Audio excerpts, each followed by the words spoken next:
Ni No Kuni, Wrath of the White Witch is one of my favorite video games of all time. I will always treasure the moments that I had with that game and the time that I spent with it.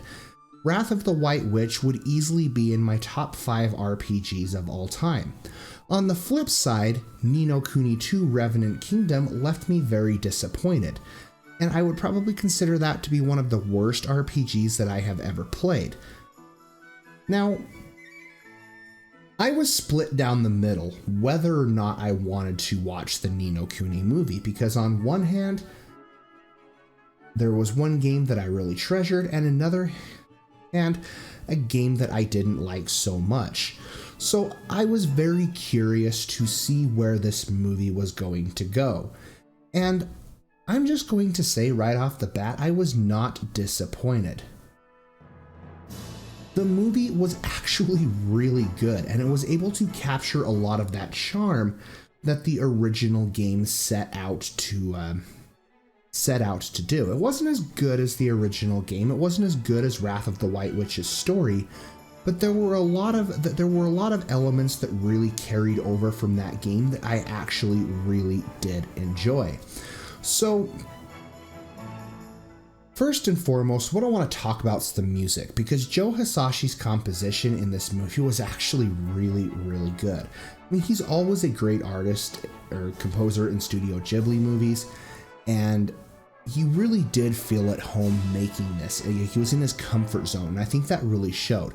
Revenant Kingdom had a really great soundtrack, but in some ways it kind of felt like the music was just there, and it sometimes didn't feel like it fit the mood. And I think that's where Hisashi kind of struggled with both of the games. The soundtracks were definitely good and had some memorable music, but sometimes trying to find that right time to set the mood proved to be a bit difficult, because he's more used to making soundtracks for films rather than video games. But it really fit well with this movie and added to a lot of its charm. Its story was also fairly decent, considering it wasn't, again, a spectacle adventure like I would say with the first one. Actually, the first game, that was probably one of the big highlights, was the story. But it even managed to, though most of it I kind of saw 90% of the plot coming the way that it did manage to throw in a couple of surprises there towards the end that I really thought were executed very well. So the plot revolves around 3 characters. You have Yusuke, Haru, and Kotona. Now, Kotona ends up getting stabbed by an assassin. Someone's chasing her in the shadows. She ends up getting stabbed with a knife, and this, of course, causes her to give Yusuke a call and be like, hey, I can't get a hold of Haru. You need to get over here. Someone's chasing me. So Yusuke, being in a wheelchair, has a sister help him go to where Kotona is. And of course, by the time he gets there, she's stabbed, and this is kind of where the whole thing starts. So Haru, panicking, sees this, freaks out because Kotona is Haru's girlfriend, and he goes off to grab her, and they end up running into some traffic. This, of course, is where the game kind of shifts into the next world. As their lives have been in a threat, they kind of end up being propelled into this different world. Kind of like the same events of Ni No Kuni Revenant Kingdom and how that started out, how the president of that world got caught up in an explosion, and because his life was in danger, he was whisked away to this other world where he met Evan. It's kind of the same concept as that. But upon arrival, these two are trying to figure out where Kotona is, and they hear about the princess who looks just like Kotona. So of course they decide to go and check this out. They manage to sneak their way into the castle where they see the princess wounded by a dagger, or what appeared to be the wound from the dagger. And it's here that Yusuke goes and pulls the dagger out. Now, of course, this causes a side effect as well, where Kotana and also becomes ill, and it also causes the king and some of the other people in the kingdom to speculate that they may that Haru and Yusuke might actually be assassins. Now, I'm not going to go into any more detail of the plot because I've just kind of covered about half of the game's plot right there, at least not right now. I'm going to talk about that here at the end of the video and some spoilers, because in order to kind of give this my thoughts, I do have to spoil the movie, and that's not something I like to do in my reviews, but for the sake of a movie, you know, I'm not the best when it comes to reviewing movies, I will admit that, but I do want to talk about this movie. So some other things that I thought was really charming about the movie was a lot of things that popped up. For instance, the kingdom that this takes place in is Evermore. And for those who have played Revenant Kingdom, you are going to remember Evermore, of course, as the kingdom that Evan, Petty Whiskers Tildrum, created after the invasion of Ding Dong Dell. So it was really cool to be able to see that kind of be the staple of this movie and kind of have an idea of where, of course, this game taking place after Ni No Kuni 2 Revenant Kingdom. So it's kind of cool to actually see how much, you know, this kingdom that Evan had built has been able to grow and flourish and, you know, kind of realize his dream. But it also kind of made some of the events from that game pointless, I guess you could say. And I get it, you know, peace isn't going to last forever. That was the big thing in Revenant Kingdom. You know, Evan was taking this peace treaty essentially to every kingdom to have them sign it. So, you know, all these kingdoms could come together and have a ceasefire and live in peace. And it kind of goes back to that same thing with that towards the kind of with that same message in the movie. But, you know, I mean, it is what it is. Like I said, you're not going to be able to have this 100% all the time, no war. You're going to have your peaceful times. You're going to have your distressful times. The best way I could really describe the world of Ni No Kuni and what goes on is it's kind of like the world of Ivalice in Final Fantasy. There's always constantly war, something happening, and you know, you have these kids who are whisked off to this, or people, travelers, wayfinders is what they call them in the movie, who are able to go to this world and have these adventures, but it also very much, this world has its own history of how it comes together. It's actually kind of interesting. And I will say, watching this movie does have me kind of wanting to go back and replay Revenant Kingdom and kind of see how the game has, of course, evolved over time. Just not so much evolved over time, but, you know, how my tastes of it have evolved over time. You know, maybe seeing this movie, I might be able to have a different perspective on it. But overall, the movie was very, very satisfying. I actually really enjoyed the characters too. And I felt that the three of the leads were actually very well developed. The bad guy, like, I saw that coming a mile away.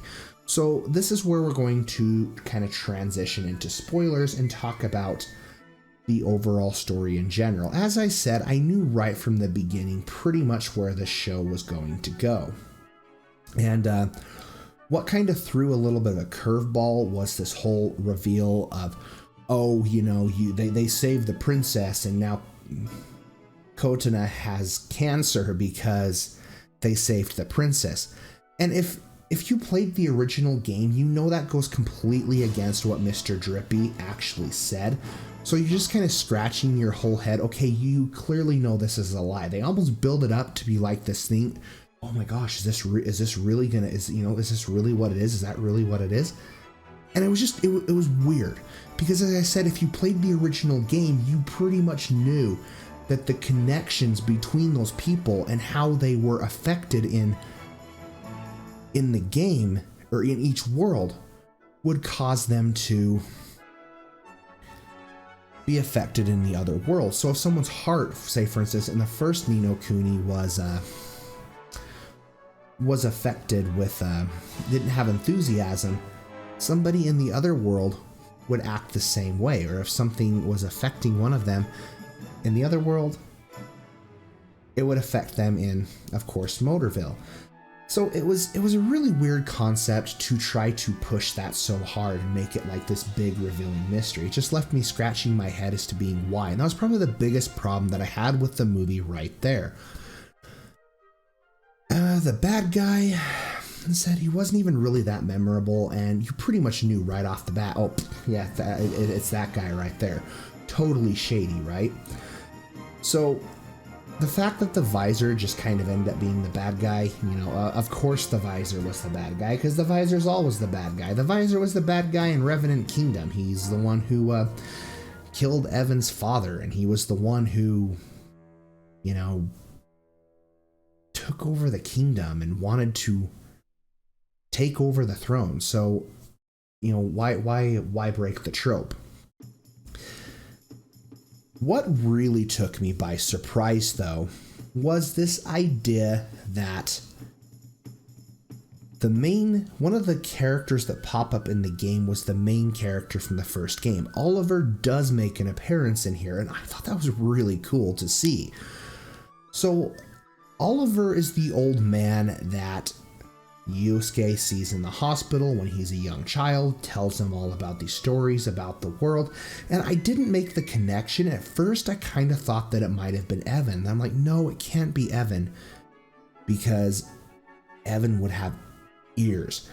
And then once at the very end, when the old man appears to Yosuke and gives him the Mornstar, which is his wand, right?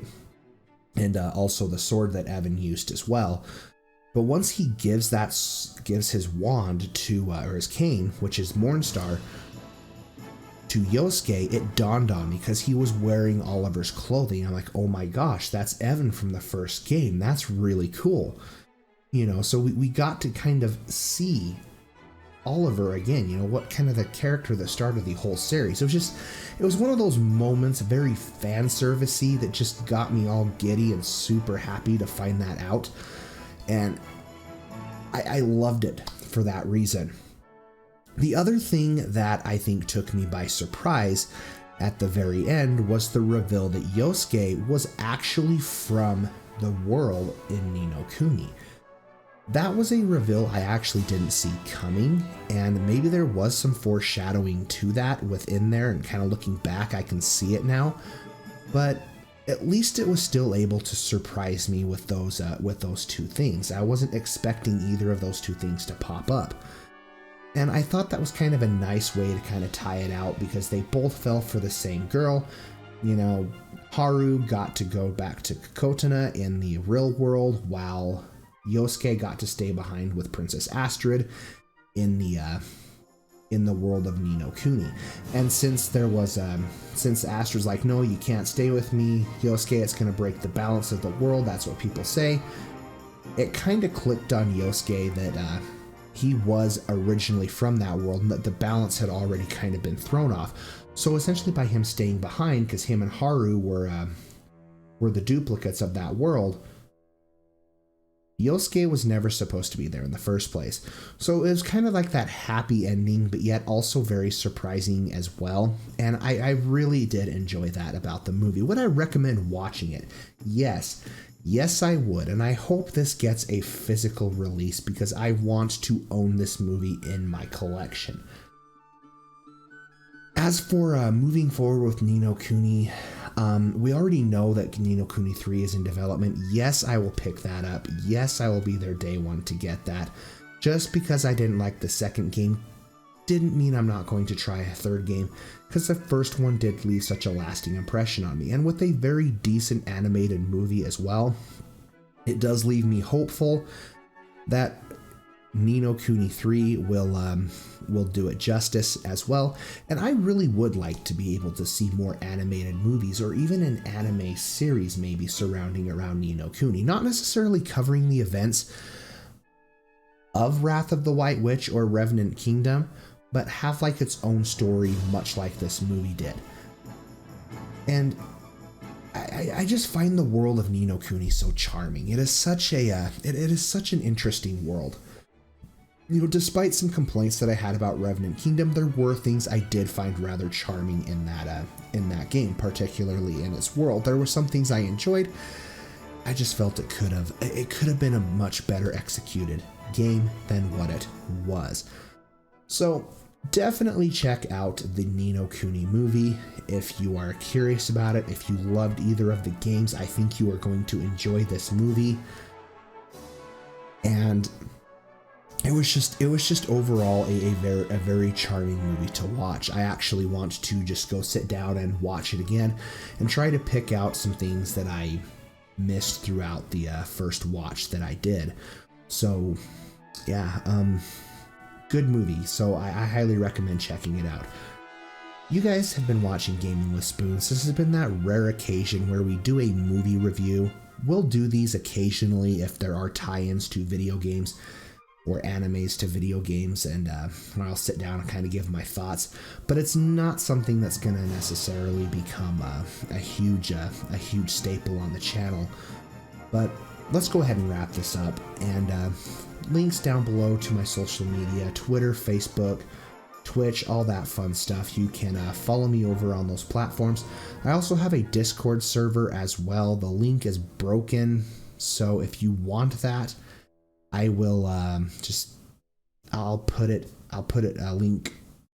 relink that into the description so you guys can check it out there. But I want to build a community on Discord, and that'll come in an update sometime, hopefully this week. So definitely looking forward to that. Now, you guys have been watching Gaming Spoons, and most importantly, stay happy, be happy, game happy. Spoons is checking out.